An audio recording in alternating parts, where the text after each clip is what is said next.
Aita for not allowing my son to go to his paternal grandparents' anniversary barbecue because his father's stepchildren will be there. I, 33F, have a 7-year-old son with my ex, 35M. Almost a year ago, I was given full custody of our son, and my ex was awarded supervised visitation.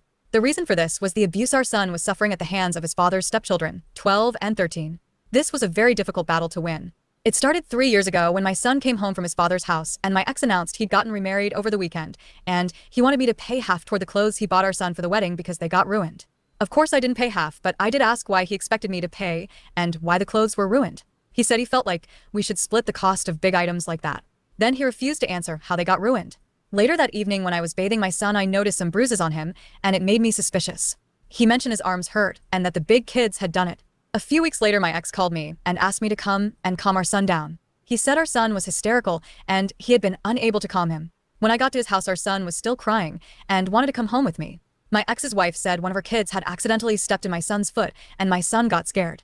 But I could hear one of her kids in the background calling my son names and saying they wanted to shut him up.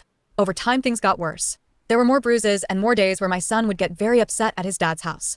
I spoke to my ex, who said his stepkids were taking it bad that their mom had remarried and that they had lost their dad only 4 years prior, and it was difficult for them. He said he and our son weren't their favorite people, but he said it wasn't a big deal.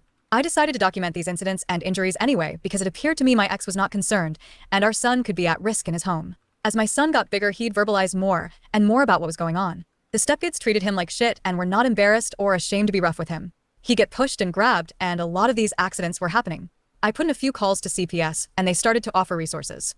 It pissed off my ex, but I was worried for my son. The verbal incidents weren't on CPS's radar really, but the physical stuff they also documented, and some of my ex's family had witnessed things, and a few even sent me rundowns about what happened.